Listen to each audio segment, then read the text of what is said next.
What's up, guys? It's June 13th. Let me know how the volume is if you guys can hear me. I turned down something like the sound suppression or something. So yeah, let me know how it goes. Pretty cool day. Bears got three legs, Bulls got two, three legs, depending on how you count. Both sides got breakouts. So if you were bullish, you got some action. If you were bearish, you got some action. If you're a price action trader, you got both sides. I'm just joking. Not really, but you could trade. I traded both sides, but daily time frame. So kind of gonna ignore the numbers today because the contract rollover is offsetting. Just give it a day or two. But I know this is a name for this. This is a abandoned baby, or is it an island top? I don't know. It's something funny. It's some sort of baby. A wedge top, a crying baby, abandoned baby, flying high baby. Anyways, so yeah, we've been having a heavy news week. We had FOMC. I had something today. I haven't been training too much the last 2 days. I'm gonna take it easy. So we had a big gap up, and then we've been pulling back into the EMA. Today was that first touch of the higher time frame EMA. This green one is that. This is the ETH. So what is this? Yeah, I don't know. I think the contract rollover is making the charts look a little funny. It's all right. We're gonna talk about the price action today. I'm gonna focus a lot on gaps and what they mean. There was a question in yesterday's video about something, and started talking about gaps in the comments, and then I realized like I've been paying attention to gaps, and they've made a huge difference in my trading because I stay on. It's easier for me to stay on the right side of things. So when I talk about an opening gap, this is an opening gap, right? Because it's the open. It's a bull bar because there's the market closed here and opened here, right? So the overnight price action, that means the overnight price action started here and whatever happened in between happened, but it ended here, or it might have been here. I can't remember where the open was.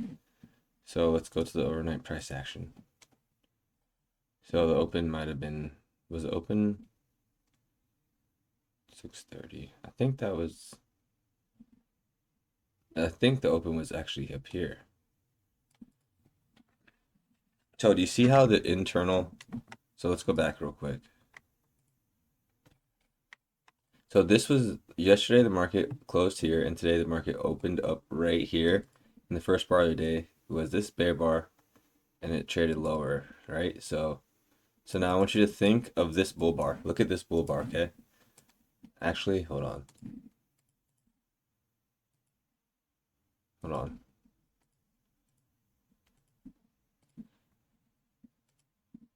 Oh, there it is. Let me make it thicker. Okay, so I hope, can you guys see this bull bar? Ignore bar 36, we're looking at bar 37. Just keep that in mind for now. I'm going to go back to talking about the opening gap. So opening gaps opens here, it closed there. So in the middle is bullish price action. I don't know what happened in the middle, but yesterday the market closed around here, 110, 115. So that's the 115 bar. So the market's low was down here. So hold on. The market's low is right there. And then we traded higher and then opened right here. So this is a bull bar. From here to here is a bull bar. That's the internal of the gap, right? That's the internal of this gap. What I was saying was in the comments, an opening gap is the same as a bull bar. So now we're going to look at a lower time frame. So this is what I'm saying. Now we're going to look at the lower time frame. Let's go to 1 minute. Look at the internal of this. It's range bound price action. So we're looking at that bull bar. This is bar 36. This is bar 37. It came down and came up, and it closed higher.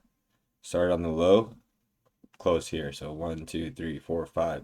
So these 5 bars created bar 37 on the 5 minute. Now we go back to the overnight price action. These bars from bar 60, what is that? 63? No, 65. Bar 65 to 102 created this bar. You just can't see it because we're on the RTH chart, and they both act the same way. What happens if if there's a reversal for bar 38? We might sell lower. I don't know. In this idea we went higher. Maybe up here would be a better. You see what I'm saying? So the internals are the same. So when we see a gap up, it is a gap up, but it's also just one big bull bar or a gap down. So this is also one big bull bar, right? The same idea. So let's go here, make it green. Because gaps have really been helping me out. So then there's some questions in the comments. So I hope you guys can kind of start to use them. See? Same price action. So we started here and we ended there. Here on this bar, where were we looking? Is this still the 5? Oh, this is the 5. Yeah, so start here, we ended there. Watch, I can reverse the gap because it's the price action, right? You can say, oh, he remembers. Well, that's the low of last night and that's the close of the overnight session. So that's the open, that's the low, and that's the open. Same thing here. The low is around here. The RTH session opened right there. See? Same exact. Okay, it's off by like a click. There we go. So, but the length and the open and the close was about the same. I went a little bit lower here. So, yeah, I hope you guys get the picture about that's opening gaps. That doesn't mean like anything like, oh, well, reverse or anything. I'm just explaining the internals of a gap. And then I'm going to talk about a different type of gap that I use a lot to see what side is stronger. So, we have a gap up, bar 1, bad follow through, bar 2 is a pullback, and then bars 3. I've been talking for a while, so I'm going through a little bit faster. Bars 3 to 7 is a bear leg, but we can go leg 1, pullback leg 2, pullback leg 3. Then we have a real pullback into the EMA, and we have another leg 1, pullback leg 2. So we can have a leg 1, pullback leg 2, pullback leg 3. Or we can have a leg 1, pullback leg 2, pullback leg 3. And also here's a leg 1, pullback leg 2. I thought this was really cool. I didn't get to trade it, but I liked seeing that. It was just very clean, leg 1, leg 2 move. So we have more selling pressure. Bulls are not getting any bars, even though they had a gap up. It's starting to reverse. And bears get the breakout below the EMA. Leg 1, pullback leg 2. It sells off. The bulls keep the gap open. Trend line break, retest, and then the market goes range bound. So the market cycle, breakout, channel, legs, and then we go range bound. Breakout, channel, range bound. Breakout, channel, and now this is a channel, but it's going very sideways. It was a tough hold. I got kind of chopped up around here. I gave back some profits, but then I scalped a little bit here. I caught these legs nicely. I caught this leg nicely. So yeah, sellers breaking below, bears are breaking below the EMA. So off into yesterday's low. I think there are more buyers here. Bulls start to buy the lows. We have an outside bar, but you can see that got no continuation with a fractal leg 1, pullback leg 2.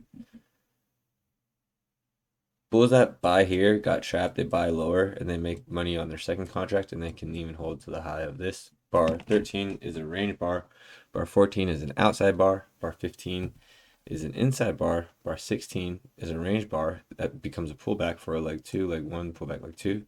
Again, that's a fractal pattern. And then here's 3 legs for the bulls. Leg 1, pullback leg 2, pullback leg 3. This is a wedge top in bear territory. We're trading above the EMA, but price action today has been bearish. Wedge top in some bear territory is a good sell. I think I didn't catch it, but 28 looked like a nice sell. Capped risk, first pullback on the EMA after a breakout. We don't have 20 bars still left, so this might not be the strongest pullback, but they did get a new low. Bears, leg 1, pullback leg 2, and then we tag the higher time frame EMA. Bears get trapped here. They trade 1 tick lower with bar 77 and it reverses. Strong outside bar on support. After 3 legs down, another wedge bottom. Here's a wedge. Here's the wedge. After 3 legs down, bears want to go for their bulls are going to go for a 20-point swing. Al talks about those. There's usually a nice 20-point swing for the bulls or the bears. And they caught that. Here's that 20 points, 25, 25, 25, 26, almost. So they failed at the 30-point mark. 30 would be right here, and they failed there. So they failed at 28. 1 point to 1.5 failure. Or actually, hold on. They failed 3 points away from the 40. We measured that wrong because Smart Bull is about the bottom. Head limit order set. Yeah, so they made money. And then we can count the bull legs real quick here. So where are we? We got the wedge bottom, outside bar, breakout above the EMA. There's multiple ways to count this. So from a fractal perspective, right? as the market's unfolding, we don't see this price action. So it's a breakout, pull back like 1, pull back like 2, pull back like 3, and the market dumps into the EMA. I got trapped here. I was short here. I thought we were going to break out, and this reverse trapping all the bears we had to hit out for a loss. And then the market channeled higher for this is a hard channel to hold. I got trapped here, and then I went long and barely got it for like a point. I bought this bar. I was trading too much, but I was green on the day, so I let it roll. Yeah, so there's a bull channel here, and then they go up. I just realized I didn't even talk about gaps. So yeah, that's an opening gap, and then we go over these little gaps real quick. This is a gap. Actually, you know what? I'm gonna save this for another video and build on the gaps because this is a whole topic. I can't just break it down in 2 minutes. I'll draw the gaps and then I'll talk about them in the next video if you guys like this. Here's a gap. Tell me what you guys think. I know the Al Brooks students, they know what these gaps are and how important they are. I know ICT has some weird name for them, but I don't care about ICT. ICT is a weirdo. Here's a bull gap. These are bear gaps.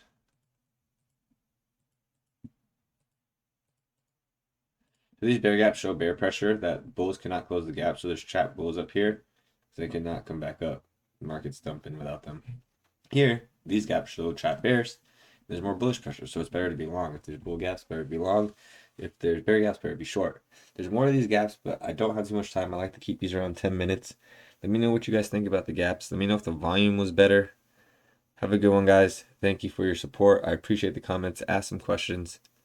And yeah, this is the 5-minute time frame, 20-minute, 20 EMA, 45-minute EMA. I trade on the RTH session. I only study Al Brooks and Ali Moinafshari. I appreciate the support. Thank you for everything, guys. I would say good morning, drink some coffee. I don't know. Have a good one. Bye.